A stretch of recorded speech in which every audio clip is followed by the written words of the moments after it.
Director of the U.S. Asia. I'm Richard Dasher, the Director of the U.S. Asia Technology Management Center at Stanford University, and I'm very happy to welcome everyone to the 31st anniversary Shinnenkai New Year's program of Keizai Silicon Valley. I'm also on the board of Silicon Valley, so we're very happy to be cooperating. Today we have an exciting program, and I want to make sure that we realize that right now we're already up to about 150 people watching, and we're expecting maybe 100 more before we get the program too much further in operation. So very happy to welcome everyone and say Happy New Year. Akemashite omedetou gozaimasu to everyone here. And I would like to turn over the program, first of all, to Ms. Chimi Shioya, the president of Keizai Silicon Valley, for New Year's greeting officially from Keizai. Thank you, Richard, for the introduction. Okay.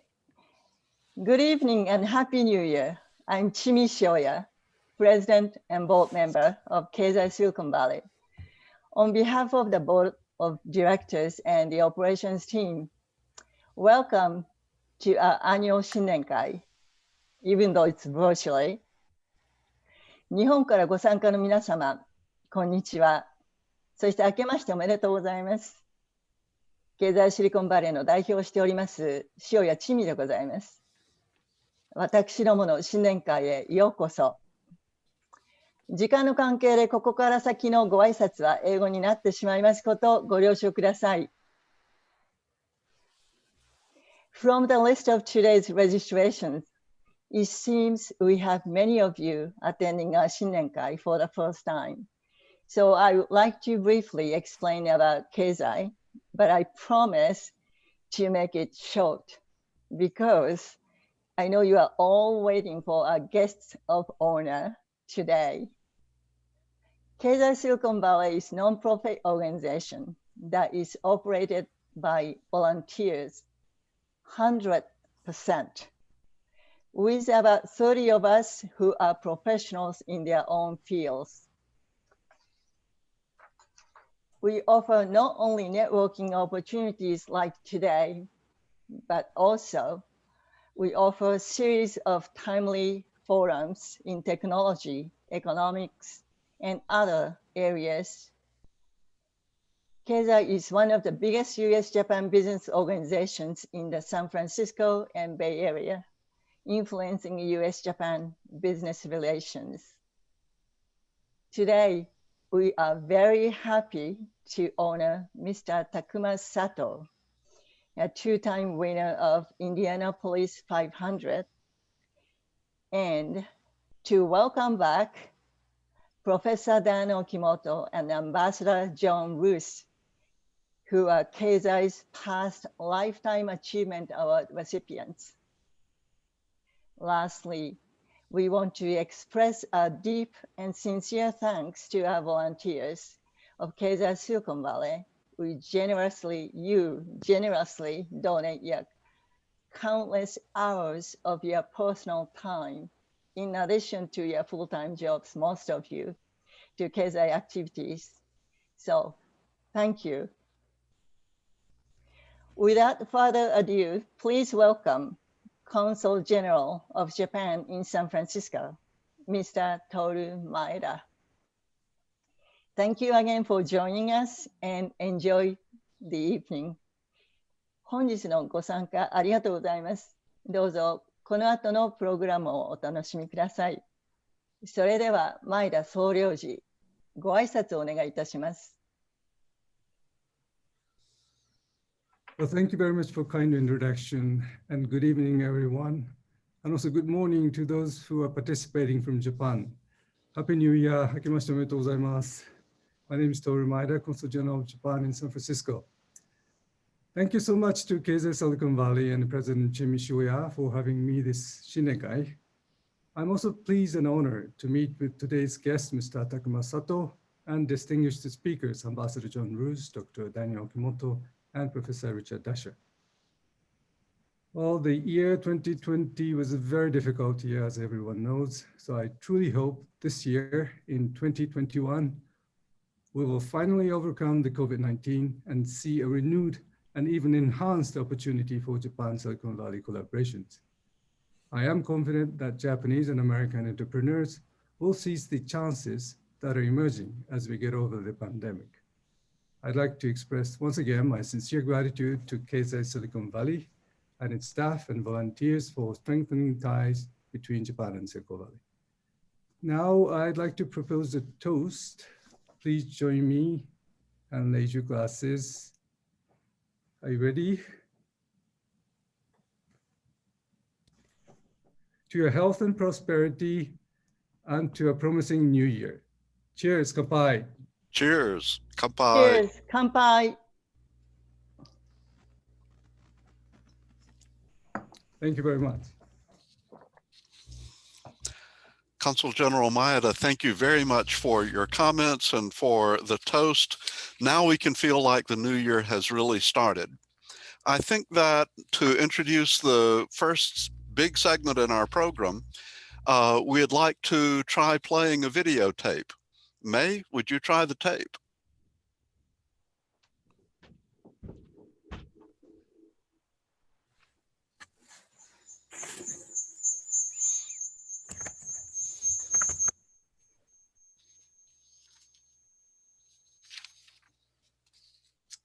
That will last a lifetime.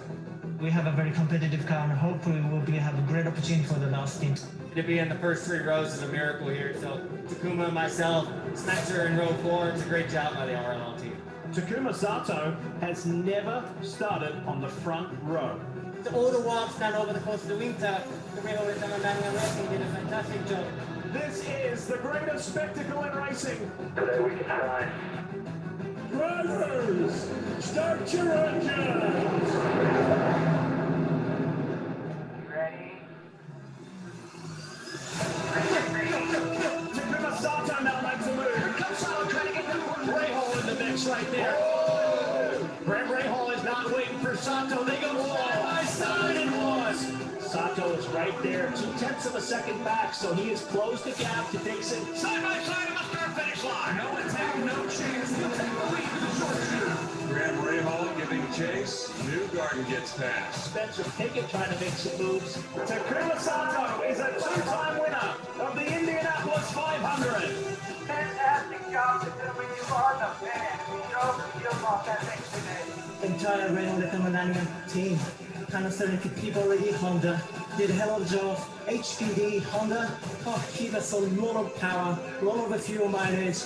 And the 30 boys, and Eddie, my engineer, family and sacrifice a lot. But here, Steven too, it's my American family, should be happy with that. And Bobby, Mike Lannigan, David Letterman. I can't thank you for all the people. God bless you, my friend. Thank you very much.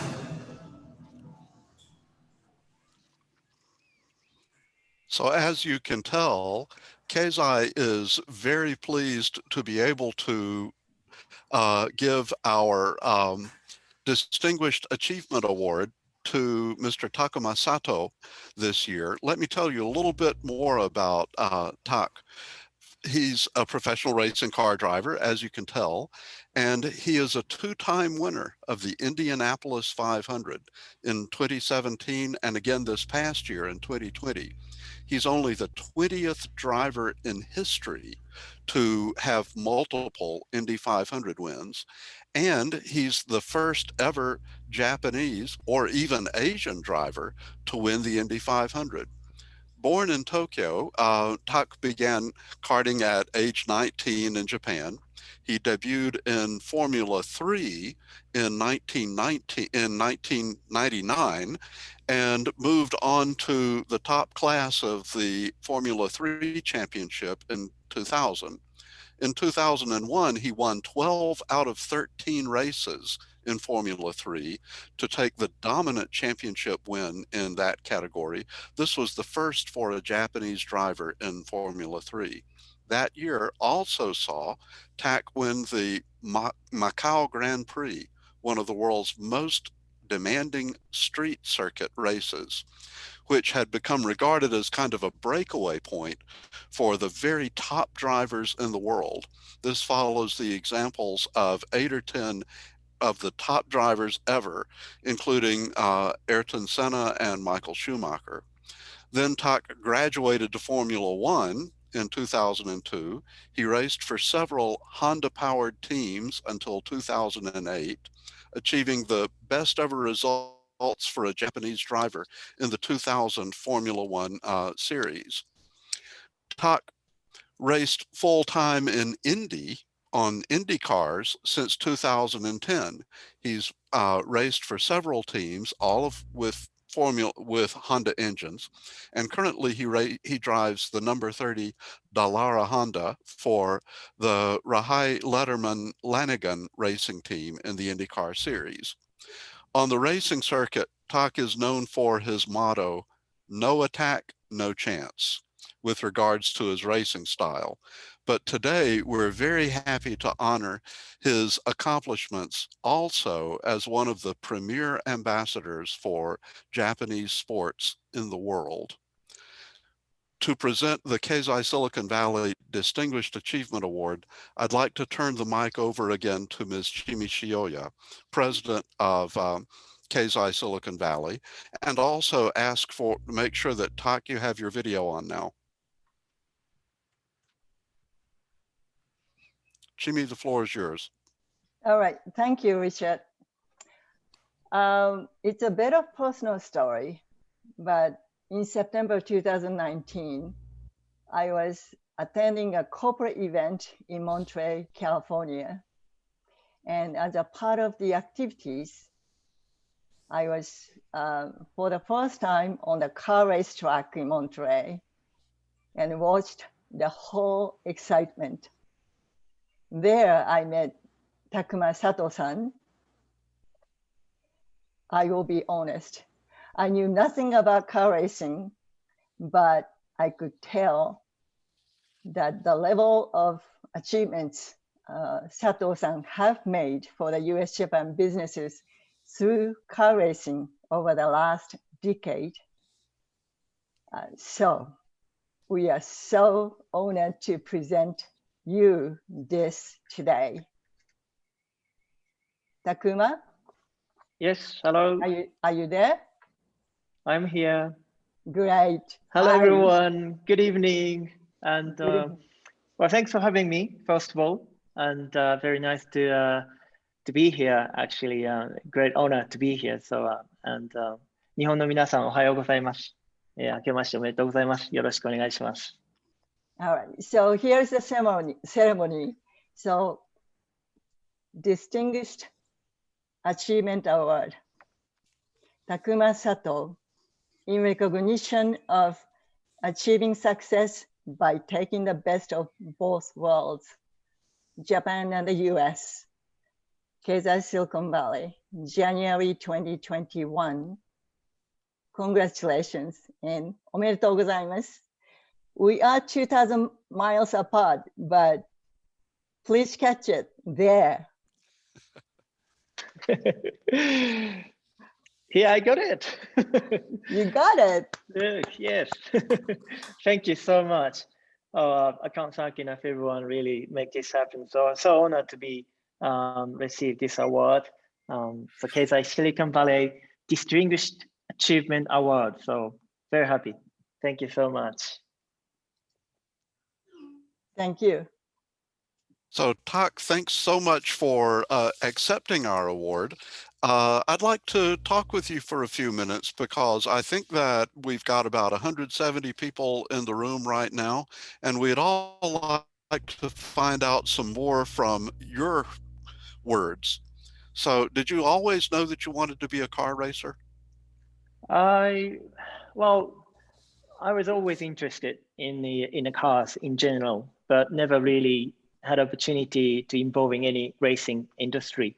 But I was always very keen to the motor racing too when I got to the about 10 years old, because my father took me to the Japanese Grand Prix in Suzuka back in 1987. So I know nothing about racing, but that day was just so special. I was so inspired for the speed and exhaust note and just atmospheres and for everything. So no, I got dream of that day, and then since then I really wanted to become a race car driver, but I just know nothing about it, and my parents really at that time had no idea for racing. So like probably many of you doesn't really know that how the racing driver become the professional. Now it's similar to like a musician. So some of the age, like youngest time is probably 3 or 4 years old. They started to play piano, and the racing racing world is really similar. So they started like little racing kart when age of 4, 5, 6, and at least they become a teen. They do some competition. But my case, I had I didn't have any opportunity, so I had to wait another 10 years until become 20 years old. But since then, my career really launched after I graduated Suzuka Racing School, and it was a kind of roller coaster. It's a great time, but I was really appreciate everyone supporting. So one thing about the racing world is it's very international. So at a quite young age, you moved to England to really move into the Formula 3. What was it like to go international? Do you remember anything about what kind of adjustments you had to make? Well, I think it was a very special time for me because so it's a little bit story behind. I have to tell you that. So back in 1987, when I was in Suzuka first time to see the Formula One Grand Prix, so Ayrton Senna at that time became my hero, and he's a Brazilian driver, and he passed away now, but he was just the one of the probably the most best Formula One driver in history. So he's a legend. But anyway, so I always following his career, and he's become the winner and become a world champion, and it was just so special. But anyway, he's so Brazilian, and then he had to go to the England and competing at Formula Ford and then the British Formula 3. So eventually, they won a British Formula 3 championship, and then he moved up to the Formula One after winning Macau Grand Prix too. So because of that, I really wanted to follow his footsteps, as well as I had zero English at that time. So knowing that wanted to become Formula One driver, or at least a professional driver who competing internationally, I knew you have to speak English. So first of all, I was kind of same as how do we say, just a student who just learn English. So I homestaying English homestay family, and then went to language school every day. And like once for the 2 weeks or 3 weeks, I started to kind of junior formula, and then how I started to my whole career over there. But then I was able to use a scholarship from Suzuka Racing School, because to racing go high, really you need a lot of budget, unfortunately, in this sport. And I was only able to start my career because of Honda and Suzuka gave me an incredible opportunity for the scholarship. So I used that scholarship to enter the British Formula 3. And then after that, so I was really happy with my team and achieving unbelievable titles over there. So therefore, yeah, I mean, for me, just the time I spent in England was just unforgettable, as well as, you really learn English.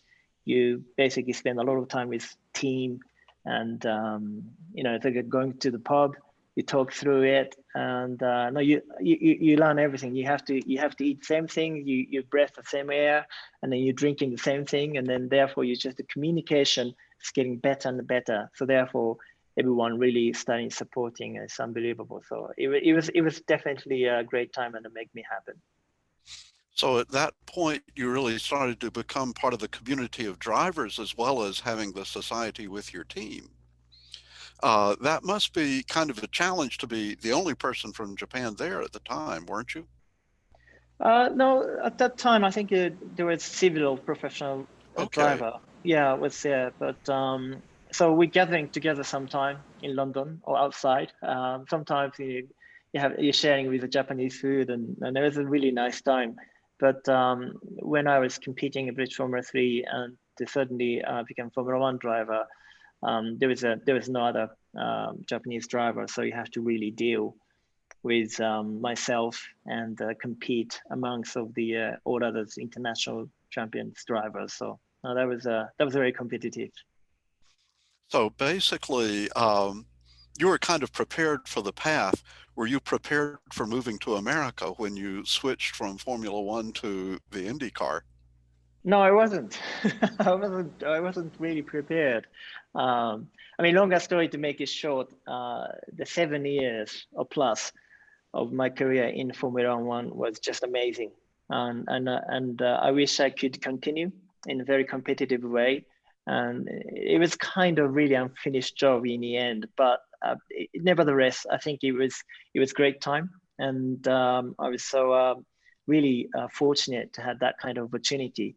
But then I was always interested for in North America about Indy 500 because honestly, Indy 500 is probably the oldest and longest history in any motor racing in this planet. Because you talk about Formula One, it's only 70 years of the history at the moment. But the Indy 500 in particular started 19, I think it was 11. So that means nearly 110 years of a history of that. It's much longer than Formula One. And even since the first race, it was already the 500-mile race. So it is just an incredibly a big event. And then I just always interested in. So one day I came and watched the Indy 500. Actually, that was qualifying, and so the car just coming into the straight over 235 miles per hour, and then screaming into the corner with that speed, and then driver was actually controlling on that car, and then cornering through the in front of me in that speed and over 230 miles per hour. And that was just amazing experience. I never really expect, even come from the Formula One, the speed and sensation was just so incredible. And then soon I was just melted into it. And I just really felt that I wanted to do this. So that's how I started. But then first of all, I really need to negotiate with all the other teams. But then I had a great opportunity, started joining States and then starting my IndyCar career back in 2010. So, what is a day like for someone who's a top race car driver? How do you spend your time? But when you're not actually racing, what's happening? Well, it's quite busy actually. First, you have to do quite a lot of training. Some people think driving the car probably easy, sit and drive and relaxing. But they actually, it's completely opposite because after one race, we probably lose about 4 pounds or 5 pounds of the body weight, which is 2 to 3 kilo of your body weight. And that's kind of the energy because we are pulled consistently about 4G and 5G, which is 5 times of your body weight. So you have to train really hard. And then also it's a lot of the preparation has to be done. Which I Is the don't. training physical exercise or training actually racing a car, or what kind of It's a training do you do? bit of both. Yes. Okay. So you have to do the physical training, but you can't really drive in the car every day. You have to go to the circuit. You have to prepare the car, which is a enormous work. And obviously, if you have unlimited budget, you can, but usually not. And also in IndyCar, there is some restriction for number of the day you can actually test on the truck. So the team was consistently developing and doing a lot of R&D to make it go faster for the car. So it's very, very, very delicate, and there's a lot of engineering is involving. So we have a lots of technical meeting and every day, and I have lots of other interview stuff like that. So the time flies so quickly. Every once for the 2 weeks we go to the racing. but the actual race weekend, it could be 3 days. And then we're doing travel, it's just 5 days gone. So it's kind of very, very busy through the season. Yeah. Let me pause for a second and say that we have now about 175 people in the room. If anyone would like to ask a question, please write your question in chat, and I'll try to do my best to capture the questions and give them to Tak. Tak, I understand that the Indy cars have really tight restrictions on what kind of specifications the builders can put into the car. So it's really a test of racing skill for the drivers, right? Yeah, very much so. I think it's the IndyCar, the side of the Formula One. I think you could say the both the pinnacle for the open Formula. The biggest difference is in a Formula One, so every team has to design and build the car by themselves. So basically, it's original car. You can't really just buy things from outside. So you have to really design, develop. So that's why, like doing the double wind tunnel, I mean, it's 24/7, and it's just a constant non-stop. And then mostly probably 700 people is working for the one team. That's a Formula One. So it's really, the budget is, as you can imagine, it's really high. But because of that, depending on a team, the performance is quite different. And it could be happening. So the one or two teams are dominant for the long time. Now the IndyCar is a very different, we call the spec series. So basically we have to contract with engine manufacturer. Currently 2 engine manufacturer, we are contracted with Honda. But other than that, you have to use the same chassis, same tire, basically same specification, everything. So there's a few open point for the team to develop the parts, but mostly very, very restricted. That means basically anyone can be very competitive. Anyone can win the race. So depending on the team's the resource, so sometimes the team has got 6 cars on one team, so it's like 6 teammates, and it's a huge team. The other is just one single car team. In Formula One, it's just no way you can win for the single car team. But in IndyCar, you can win the race. So when I was driving for the AJ Foyt back in 2013, it was just only single car team, but it was just fantastic, the people to work on together. So everything, it goes perfectly, and you can even win the race, even with single car team. So that's the beauty of the IndyCar, and I think that's the name of the sport. So the IndyCar, I feel very attractive in terms of in competitiveness, as well as no one really know who is going to be the winner until the last lap. So it's very, very exciting. So we're getting a lot of questions from our audience. First of all, are you interested in Formula E? This is the electric car, right? The electric car racing. What's happening in that? Well, I think it's just a future of our sport. I mean, eventually we have to use electricity some stage, but I hope the combustion engine is also remained with probably a new generation of the fuel, or it's kind of a combined electricity and all together. So by the way, the IndyCar is run also ethanol as well, so 98% of ethanol. So it's already ahead, for that. But anyway, Formula E is very interesting, and in fact, I was involving for the very first race in the Formula E, so I already experienced it, and it is definitely our future. And nowadays, a lot of manufacturer is involving in Formula E, and I think it's getting more popular and popular. So we will see how they develop, and one day I think we have to use their technology to compete probably in the highest levels and things together. Okay, thank you. We've got several questions comparing Formula One to Indy. And one, you had talked about the kind of differences on the car side, the technology, but what about the circuits? What about the races themselves? The track, so most, I think it's what iconic in IndyCar is of course oval racing, which is only IndyCar have in the Formula, and of course you talk about oval, kind of like a 2-3 different type of the oval. One is like the super speedway, like Indianapolis Motor Speedway, and that's like a huge 2.5 miles oval. and the other is just less than 1 mile, and we call the short oval. So the car specification is very different, but more high banking, and that's IndyCar really. But we are only having it's 4 or 5 races oval out of the 17 races. So for others, it's a street course as well as a permanent, how do we say, the permanent track, which is a road course we called, but it's an actual circuit. So I think a circuit and as well as the street course is basically same as the Formula One, but it's the biggest difference is we have an oval course. Besides winning the race itself, do you have a favorite memory from either Formula One or from IndyCar? I have lots Besides of winning the memories. race.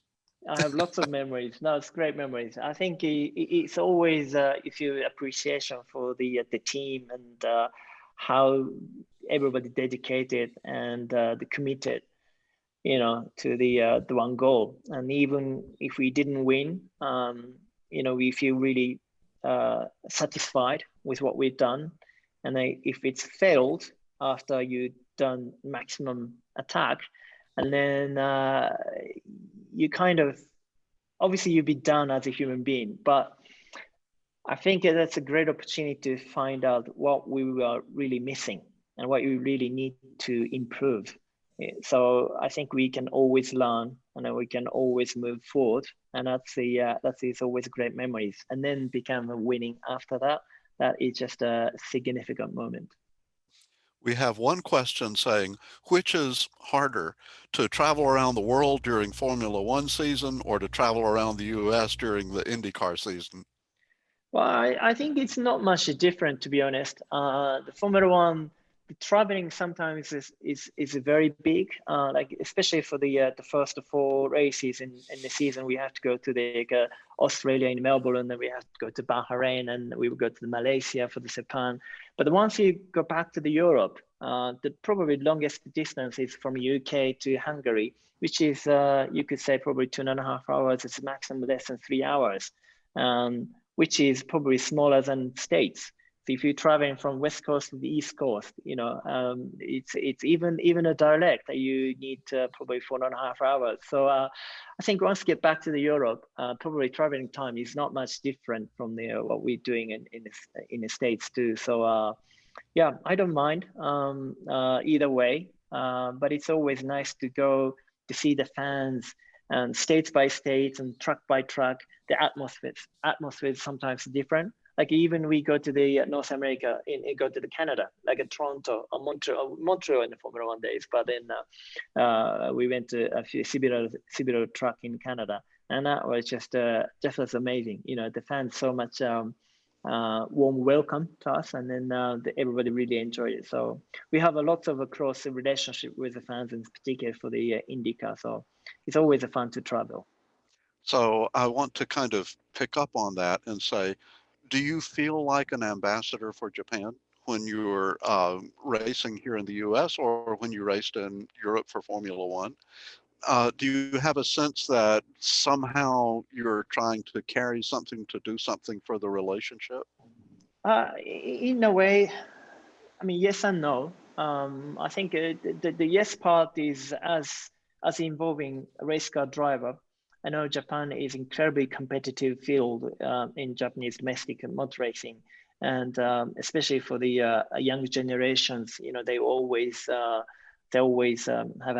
big ambitions to become international, the race car driver. From that point of view, I have a lot of faith with them. And then I feel in terms of race car driver field, yes, I do feel I'm become ambassador.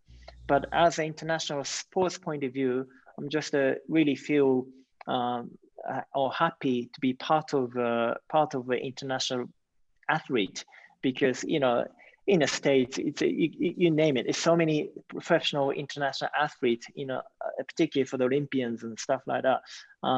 They have so much energy bring back to Japan for the what we live as a living motivation.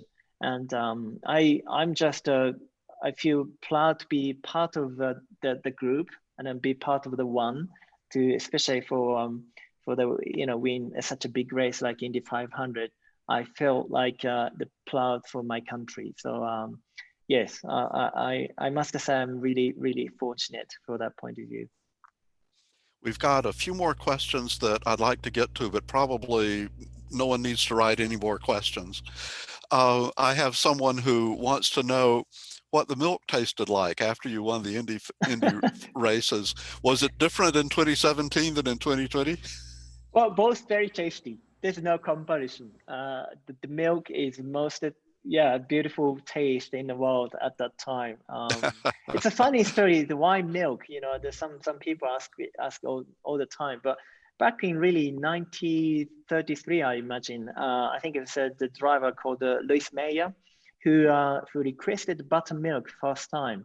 And no one really seen the milk in the racing field before, but he requested. We don't know the reason why, but he requested and he drank it. But that's become the broadcasters all over the world go to the newspaper for everything. And then one of the person who was agriculture for Indianapolis, they saw it and they thought that would become the fantastic advertisement, the tool for that. So then Indianapolis agriculture to become sponsorship for the daily milk, as they called, and it still is one of our partners and a huge sponsorship for the Indianapolis Motor Speedway. So that's become a tradition. So every winner was basically drinking the milk. That's only Indy 500, so it's very, very unique. Okay. So I have a question about kind of advanced technology for your training, as well as the technology in the car. Are there any kinds of simulations or other technologies that are helping in training now, especially new things that are exciting? Yes, the simulator is become the more and more in time for our sport, because it's a lot of restriction, mainly for the budget restriction, but we have so little on track time. So the simulator become more and more in time. Talking about professional simulator, it is like a huge resource. So we don't have as individual driver or team, but the manufacturer basically built in. So Honda have a huge, the great simulator in Indianapolis. So the time by time, we are basically by allocated from the rule to have a certain days of numbers we can use, but we have to carefully use to go to the simulator testing. That's very, very important for today's. And after last year's really, because this COVID-19 things with stay home and the pandemic situation, now every driver has kind of like a little the simulator stuff, even in your home. It's not as great as for the professional one, but the platform now become very high level, and it's certainly the esports become the next generation. So we are using the simulator quite a lot, linking to the shop or factory together, and I think the engineering part is quite heavily involved too. So I think it's a simulator is a one of our training tool nowadays. It wasn't 10 years before. Okay, and your motto is "No attack, no chance," which is very definitely hard truth and a hard thing in a race. Were there any particular experiences that led you to have this for your motto, and how do you see it applying outside the racing world? Well, it's funny enough to ask me though, because no attack, no chance really come from not for the motor racing initially. It's come from the bike racing. Okay. So yes, so after I was 10 years old, back in that Suzuka story. So I couldn't start racing. All I had was a 2 wheels on a push bike, and that's all I had. And I have to really express my racing feeling, top on that on the bicycle. So then when I was competing the bike race quite seriously back in high school days and university days, basically we called it attack. And that's for the basically for the peloton to single time you basically attacking to go for the wins. It might fail, but without attacking, there is no chance you win the race. So basically the philosophy comes from my bike racing background, but you could apply to anything. your hobby, your job, and certainly for the motor racing, no attack, no chance become my motto, or certainly become my racing philosophy, or the way I approach the racing is always become just naturally just become no attack, no chance. But for me, the chance is always there, but you need to be grab the chance. You have to be right time and right place, and that's very only few people, a few times, even in your life, the chance become just one really extra time. So when you really need to succeed, you have to constantly attack, because you have to make your chance by yourself. By attacking all the time to going to the limit, you find yourself to improving, or sometimes you failed. But the fail, like I said, you can learn from there. But then when you attack, I think you can create the chance, it's more by yourself. And that's really come from the no attack, no chance philosophy. So that's how I really applied to, for example, back in 2012, the Indy 500. Basically, I was racing with basic racing for the win until last lap, and I was second. And then I basically tried to challenge to win the race, and then I go for with one of the driver who was already won the Indy 500 twice. Dario Franchitti, he's a fantastic driver. But then I basically spun, and I failed. But I failed because I tried to go for the win. So if I just sitting on behind to be second place, you wouldn't know how it's become in the end. So, but because I attacked, in the end I failed, but then now I know how to do it because now I experienced. So then 5 years later, I won this race, because it was a failed back in 2012. But since then, I was always trying to maximum attack, and therefore I grabbed the chance one more time. So there was always, I think, a second chance in your life. So that's why I like it.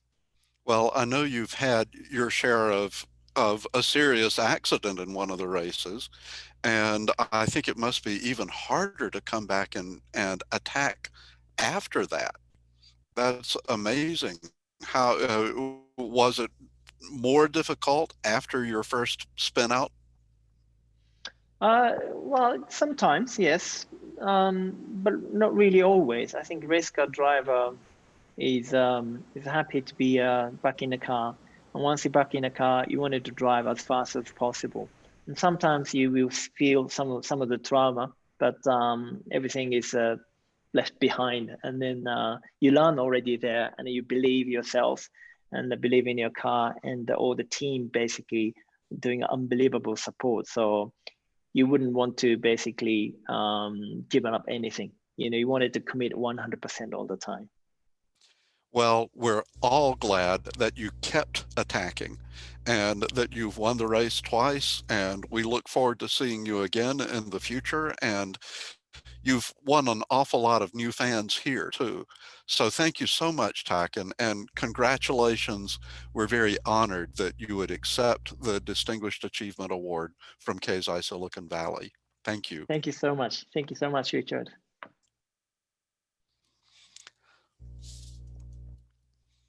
So yes, we have now kind of a change of pace, but I'm very excited to introduce a new dialogue on what's going to happen between the US and Japan in kind of the arena of politics, economics, and business.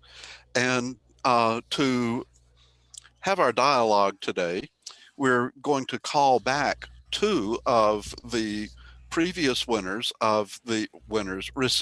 of the Lifetime Achievement Award given by Keizai Silicon Valley. First, I'm happy to introduce Ambassador John Roos, who is the former U.S. ambassador to Japan during the Obama administration. John is now the founding partner of Geodesic Capital, which is a venture capital firm. He's also a senior advisor at Centerview Partners, which is a mergers and acquisition advisory firm, and he's a member of the board of directors of Salesforce.com. Ambassador Roos holds many advisory roles, including for the Mitsubishi UFJ Financial Group and also the Toyota Research Institute. He's on the board of directors of the Maureen and Mike Mansfield Foundation. And in addition, Ambassador Roos is an advisory board member at the Stanford Center for Asian Health Research and Education. Previously, Ambassador Roos served as Chief Executive Officer and Senior Partner at Wilson Sonsini Goodrich Rosati, which is the leading law firm in the US, especially in the representation of technology, life sciences, and emerging growth companies. In that capacity, from the year 2014 until 2020, he was on the board of Sony Corporation. So we're very happy to welcome Ambassador Roos, and the interlocutor for Ambassador Roos is going to be Dr. Daniel Okimoto. So let me introduce Dr. Okimoto briefly. Currently, he is a member of the U.S.-Japan Council's Board of Counselors, and he's founder and co-chair of the Silicon Valley Japan Platform. An experienced political economist on Japan, Dan is professor emeritus at Stanford University, and he is the co-founder of what is now the Shorenstein Asia Pacific Research Center at Stanford. He served as its director for more than 10 years. Dan has been vice chairman of the Japan Committee of the National Research Council at the National Academy of Sciences and a member of the advisory council of the Department of Politics at Princeton University. He's one of 26 distinguished members of the National Council for the Humanities, and he's the author of numerous books and articles on Japanese industrial policy, government-industry relations, and U.S. East Asia policy. He's won a number of awards from the Japanese government, including the Foreign Minister's Commendation and the Order of the Rising Sun with Gold Ray Deck Ribbon, which he was awarded by former Prime Minister Shinzo Abe. I'm really happy to recognize both Dan and John to come in and talk about what they think is going to happen in Japan. Dan, let me start with you. We've had quite a year here in the US. Do you think that, how do you think Japan sees what's going on in the US?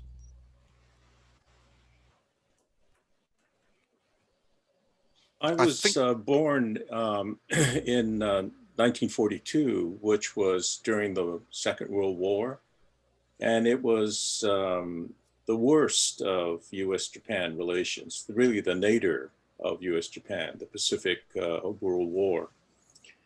And until recently, it was the best of relations between US and Japan. And one of the most robust and important alliances in the world. But I'd like our Japanese colleagues to understand that we are in the midst of the biggest simultaneous occurrence of crises in my lifetime. We have a number of crises: COVID-19, the pandemic, which all the world shares. We've had the economic dislocations of the COVID crisis. We've had structural economic inequality over the past 40 years that has ripped apart our social security safety net and caused huge numbers of Americans to be vulnerable to the COVID contagion. We have racial injustice and a bunch of racial demonstrations that have occurred. And we have an infrastructure physical infrastructure that has decayed and needs renewal. And we have climate change. In the long term, perhaps the biggest challenge of all. So all 6 of these challenges are falling on the new Biden administration. And it poses, if it's not successfully and boldly and quickly addressed, a 7th major crisis, which is the crisis of governance, the crisis of democracy. I don't think people outside of the United States fully appreciate how close we came to the overthrow of the past election, the 2020 national election, when the insurrectionists stormed Capitol Hill and entered the premises searching for leaders with, in some cases, murderous intent. They were minutes away from capturing these leaders. And so we have a serious political crisis on our hands. If President Biden and his administration, who have run and won on the platform of unity, cannot address and contain the COVID contagion, in my opinion, our democracy is going to fall over the cliff. I mean, I think we are going to be in a very serious situation of dysfunction. We're already deeply divided. We're already deeply hostile, American to American, political party to political party. We're already polarized. And we need action on this COVID contagion, because if we don't bring it under control, our economy will not be back to normal. We cannot bring our economy back to normal without handling this pandemic, which is lethal and mutating into new forms. We're in a race against time. And so I would like our Japanese colleagues to understand that there is so much at stake in the domestic situation in the United States, and we need to collaborate with our allies, Japan, certainly very importantly, but also our European allies.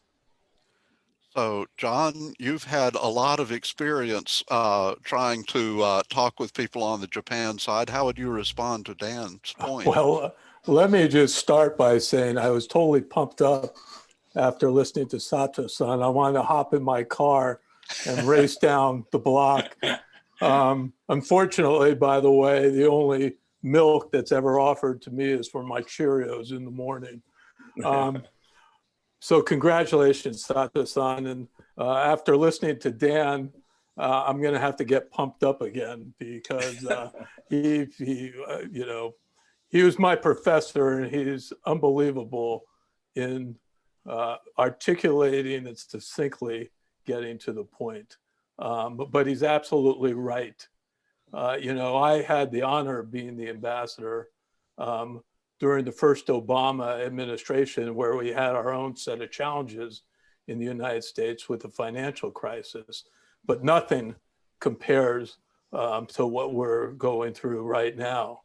I have been, as Dan knows, deeply concerned and distraught by the fact that for the last 4 years, the US leadership position in the world has been so badly damaged. But I'm heartened by the fact that we have a new administration. And I think that two things. Number one, with President Biden now, he recognizes he's an internationalist. He believes in the liberal international order. He is a strong believer that we cannot go it alone as America, but we have to do things by, with, and through our allies. And first and foremost, in Japan is in Asia is Japan. I had the honor of working with the Biden team, who was the Obama team, and that includes Secretary Blinken, Jake Sullivan, who's the National Security Advisor, Bill Burns of the CIA was a Deputy Secretary of State at the time, and I can go on. This is a group of leaders that recognizes first and foremost, as Dan said, that we need to rebuild America and not only strengthen our economy, our culture, across the board, the challenges that Dan articulated.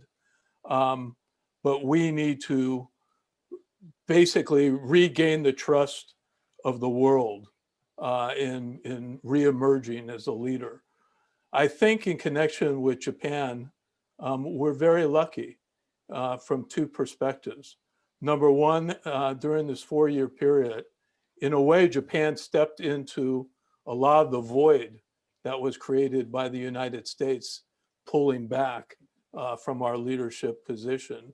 And so when we pulled out of the TPP or the climate accords or the World Health Organization or the Iranian agreement, Japan stepped up in many ways. And so I think as we go forward, the thing that I'm heartened by is that as we rebuild our credibility and trust in the world, Japan will be much more of an equal partner of ours going forward. And I think that there is tremendous opportunity in that regard. So I'll stop right there, but I think we have unbelievable challenges, as Dan articulated, but we also have unbelievable opportunities for us to step up together. Yeah, thank you, John. That's excellent balancing, uplifting message from the depressing message that I gave. So let me give you a little bit more detail on my depressing message. And I'll ask John to give us an uplifting message in return. I want to point out that we now have had 26 million cases of COVID contagion in the United States. We now have 3 new mutations coming in from South Africa and from Brazil and other parts of the world. And these are more transmissible. It's possible that they're more deadly as well. We have today 433,000 deaths in the United States. 433,000. That's more deaths than Americans experienced in all of World War II in our fighting in Europe and in Asia Pacific. And it's expected that by March, unless we can really ramp up the vaccination, the mask wearing and the social distancing, contact tracing and testing, we're going to be up above 500,000, 500,000 deaths. The interesting thing is the world medical leaders had anticipated a pandemic, and they saw that the United States was the best prepared of any nation in the world to deal with the pandemic. We had the most advanced medical infrastructure, the best technology. We had the most expensive equipment, the best trained medical personnel, doctors, nurses, and staff. China was ranked number 52, America number 1, China number 52. But in fact, as the pandemic has hit, America, with less than 4% of the population, accounts for nearly 25% of the deaths. With less than 4% of the population, 25% of the world population's deaths in the pandemic, and nearly 20% of all the contagion cases. This, how could this happen? This is extraordinary. This is so discouraging. And Dan, in yes. this regard, one thing I kind of want to ask is, with this severity of domestic problems in the U.S., do you think that we shouldn't be concerned about Japan right now? Should Japan be something we wait until we solve our current problems to deal with? Well, yeah, I think the Biden administration must immediately ramp up and implement the vaccination program. And their target is 100 million vaccinations in the first 100 days, 1 million vaccinations a day. I think it has to be higher than that. I think it has to be 1.5 million or 2 million, really, to beat the contagion pace in the United States. So it's a huge challenge, but what we have been missing is a national strategy, a plan, and a coordination of resources that can address and implement that national plan. And finally, I think, have that in place. So it's going to be critical in the next 2 months. The next 2 months are the critical 2 months that we move ahead and vaccinate and implement all of the measures that have to be taken, because otherwise the pandemic will get out of hand. America last year, the economy contracted by 3.5%. It was the worst economic contraction since 1946. So Dan, and yes. I agree with you that that's our number 1, 2, and 3 priority. But for example, and you and I have talked about this, one area where I'm right now disappointed, but I think that there's an incredible opportunity, is in the whole area of vaccines and therapeutics to collaborate with Japan. Yes.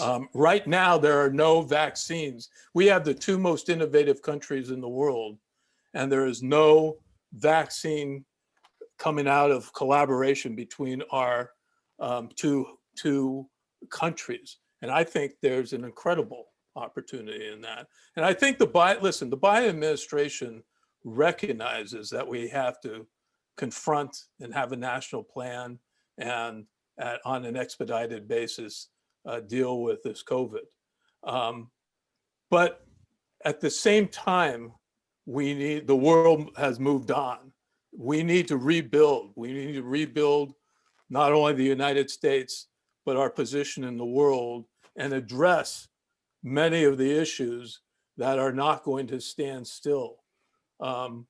China and the challenges with China being one of the major ones, where again, the collaboration between the United States and Japan is going to be critically important. So I agree with you. I mean, I don't think you can disagree that first and foremost, we need to confront this virus and get our house in order. But I don't think we can pull back. I don't think you do either. Pull back from the world while we're doing that. We need to work with our allies, rebuild trust, and move forward on so many of these other issues. Yes, absolutely. And I agree with you that in dealing with this global pandemic, that's what's so scary. It is global. We need to work very closely with Japan and our European allies in particular. And in the vaccine area, John, as you pointed out, the US and Japan are two of the most advanced, maybe arguably the two most advanced biomedical countries, research countries in the world. And we should be collaborating closely on a vaccination plan for both countries and the world. And we ought to be engaged in research in a number of areas of not just vaccination against the virus, but treatment that can be administered for the virus. So, I mean, I think high on the bilateral agenda is healthcare. Yes. And, you know, there are many other areas where US and Japan can work so closely together. Japan is such a appealing and important market for many areas of biomedical discovery and business. It has the oldest population in the world, shrinking, but that in itself presents a tremendous opportunity for bilateral research collaboration and business.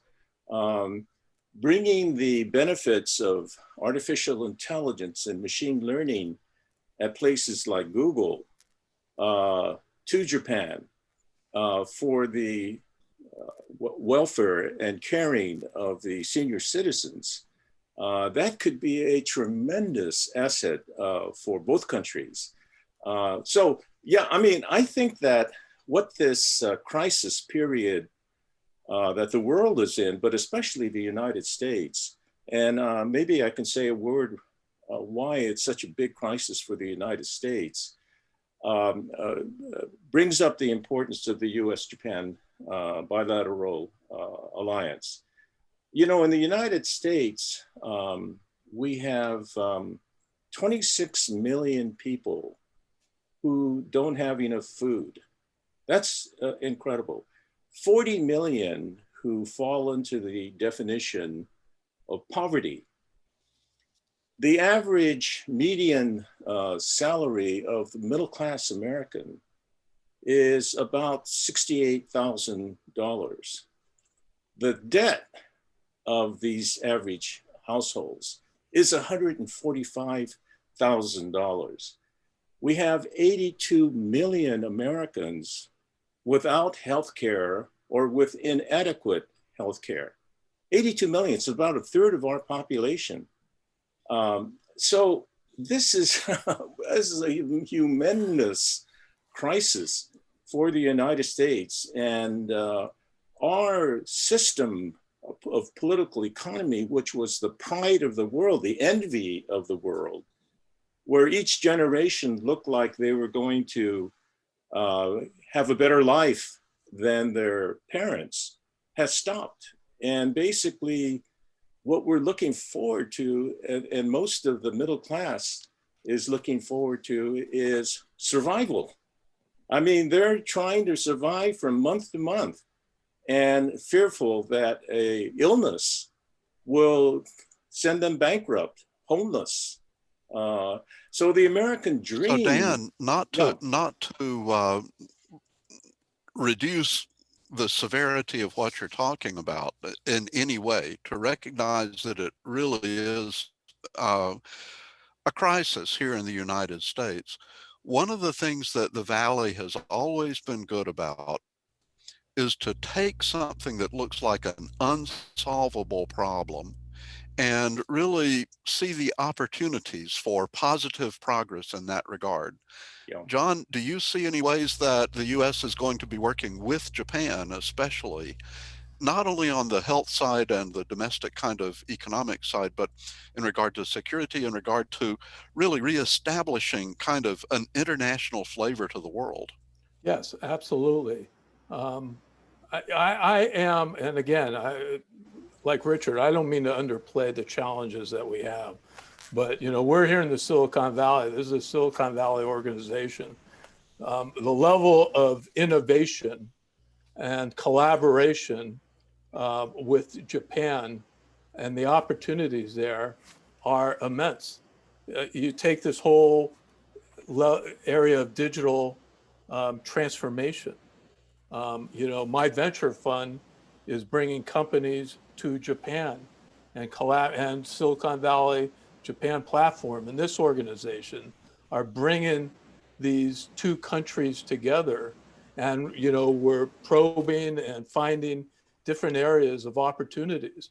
But one area is this whole digital area. There's incredible things going on right now. And I want to get back to the point that Japan really has emerged, in my view, in a very strong position, in a way, helping to step into the void while we have had an unbelievably challenging period. And our problems are far from over. But I think, to coin a phrase, our national nightmare is behind us. And we are now beginning the rebuilding process. And I think that's what's important. Again, the point is that we can't do it alone. We can do it, and we will do it. But I think we cannot do it alone.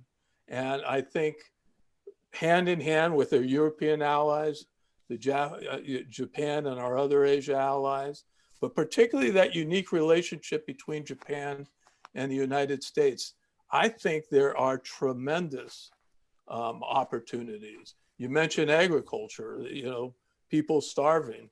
Agritech is an area where our two countries can do great things together. You can go up and down the list of issues. And again, there are so many opportunities in that regard. But even putting technology aside, the rise of China is an incredible challenge to the world, to this country. But we need to go hand in hand with countries like Japan, and again, I say first and foremost Japan, to address whether they are issues that we're competitive with China, whether there's issues where we're adversarial with China, or whether there's issues like climate change, pandemic, where we can collaborate with Japan and China. But first and foremost, these issues need to be done with, by, and through our allies. And that is why I am so, the proper word isn't bullish, but relieved that we now have, despite the enormous challenges this country is facing, we now have the building blocks for a future. And so I am less pessimistic about the future than you are, Dan. No, I'm not. I'm wary of the future.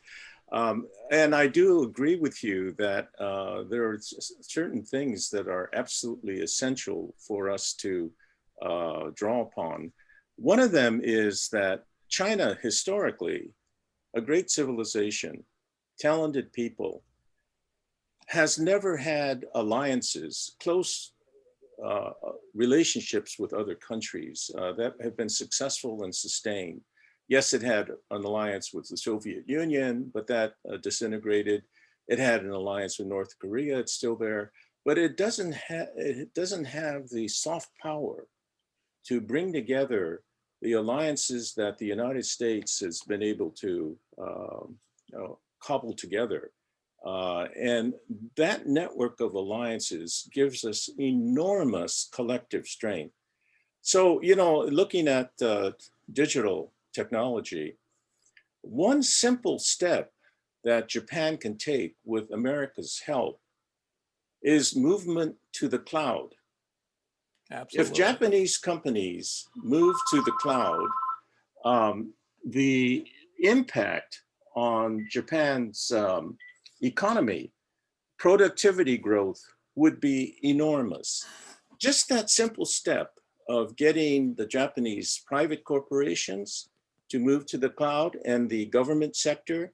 In fact, there is now a new digital technology agency in Japan, which is dedicated to that very task, which is to digitize the government sector. Movement to the cloud sounds simple, but that whole ecosystem will dramatically increase the productivity and efficiency of the Japanese economy. Right. I mean, Dan, you're absolutely right. And that's why you and I are both devoting, and Richard, a good portion of our careers right now to that digital transformation and moving to the cloud and the opportunities that presents. If I could pivot a little bit, because I think there are other, I look back with incredible pride, to tell you the truth, that 10 years ago, when I had the great honor of being the ambassador, there was the earthquake, tsunami, and nuclear crisis. And our country, the United States, stepped up. And there was a strong message in that was friends stand by friends, allies stand by allies. Relationships are not, quote, all transactional, as Trump wanted us to believe. That there are bonds that can be created between two countries that are significant and can lead to a lot of good things. I think we have an opportunity now on the 10th anniversary of the earthquake, tsunami, and nuclear crisis to revisit together how the US and Japan worked together to confront one of the great humanitarian crises of our time. We're in the middle of another one right now, obviously. But these are positive opportunities that we can pivot away from the dark last 4 years that we've had and really begin to rebuild trust, rebuild relationships, reanalyze or refocus on some of our core messages that I think create, again, incredible opportunities for the future. Yes. Very deep and satisfying food for thought from both of you. I'm going to have to end the session by asking a quick question to you both. So I'll ask Dan first. When do you think you'll be able to travel to Japan the next time? Well, I was hoping to be able to go there in the spring after I get my second booster shot of vaccination. But I honestly don't know because it all depends on the next 2 months, the kind of progress that's made in containing the mutated virus. So we have one vote for spring. John? I was going to let Dan go first and test the waters. and then I will follow.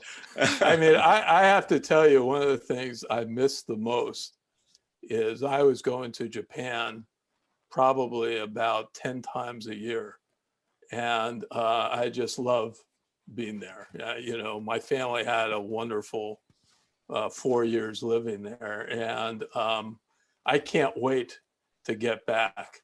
I'm hopeful that by the summer, but that's where I may be a little more pessimistic than Dan is. I don't know. Yeah. Oh, so Richard, let me add one more comment about bilateral collaboration and China. I think if the US and Japan can focus on the development, for example, of a cloud infrastructure that includes the brilliance of Japanese hardware, manufacturing new materials, and edge chips and so forth, and the sophistication and flexibility of America's software platforms, I don't think China has a chance to be competitive against that combination. And So I that's absolutely just, agree with that. yeah. Absolutely. So I think there is tremendous potential in the power of collaboration, U.S.-Japan. Richard, when do you think we're going to be able to travel to Japan? Oh, I'm thinking maybe the summer. I have to say I'm a little on the conservative side too. And the fact that Dan's willing to go and test the waters makes me very happy. And I can't wait to see Sato-san race. That's what I'm really excited about now. So thanks very much, Dan. Thanks very much, John, for a really thought-provoking kind of segment. We're looking forward to things looking up. It's a new year, and we're going to have new relationships, new technologies, new correlations, and hopefully new solutions to some really serious problems. So in the sense of new, I'd like to talk a little bit about the next program that that Keizai Silicon Valley will be putting on. Is Phil in the audience? Can I get Phil Keys to talk for a minute and tell us about the program in April? Hey there.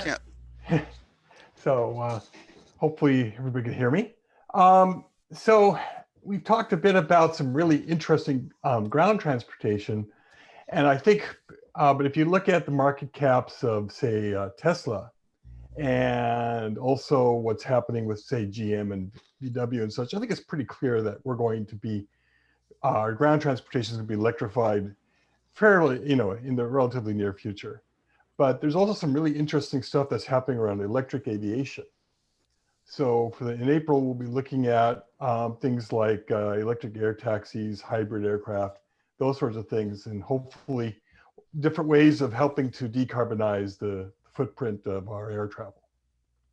So electrification of air transportation. Yep. This is a good, Keizai forward-looking program. Phil, do you think it'll be on Zoom? Yes, it'll be on Zoom. I think we're still in the situation where we have to all be online, though I'm really looking forward to when we can be back in person. Okay. So everyone, this concludes the formal part of our program just now. We really are delighted that you would come together with us and celebrate the new year and talk about the importance of U.S.-Japan business and other U.S.-Japan relationships, to give an award to someone who is at the top of the world in their profession. It's been a very satisfying kind of hour and a half. Those of us who can are going to stay online for a little bit longer and go into a breakout session and do a little bit of honest to goodness networking. So we'll spend about 10 minutes networking and then come back here briefly. For the networking, we'll divide into rooms of probably 8 or 10 people each. We'd like for you to briefly introduce yourself to everybody in the room, just like you would do if you were at a regular in-person reception, and talk about the question of what is the first thing you would like to do once restaurants and other kinds of stores are open here. What is the first thing that you think that we should all be planning on doing? Okay, so we can split into the breakout rooms.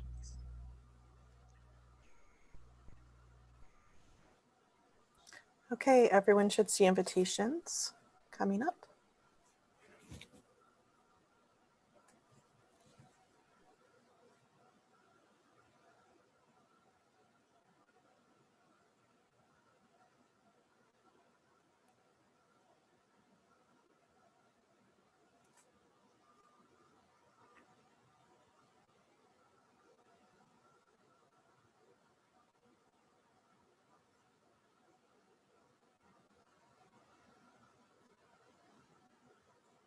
Those of you who missed the breakout rooms, welcome back.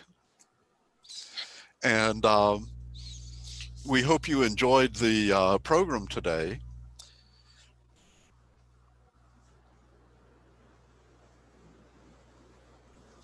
Okay, so we have some people who are just dropping.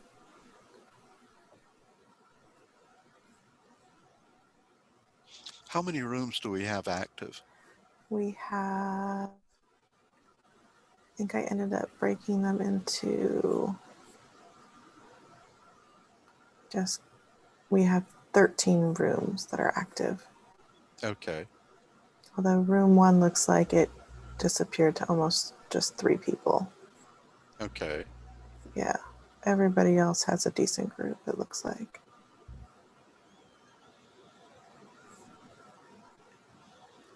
Welcome back. I understand some people are leaving the breakout rooms and coming back here. So I see Hata-san from Soljitz. I'm not sure we know each other. Had we met before?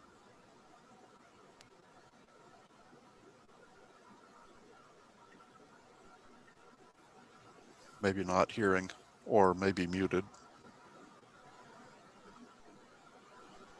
Yeah, that could be.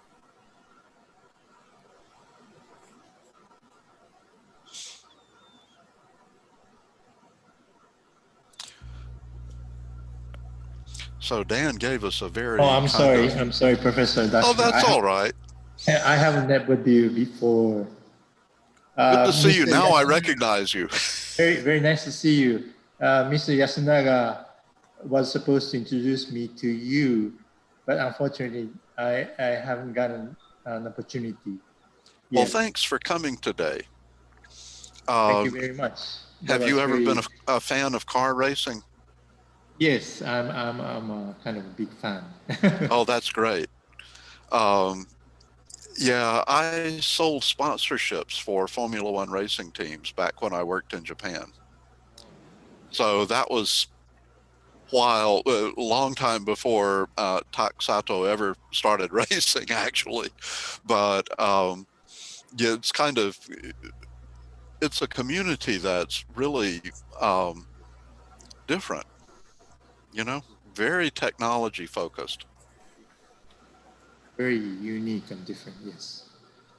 Josh, hello, welcome. Oops, we lost Josh. Okay.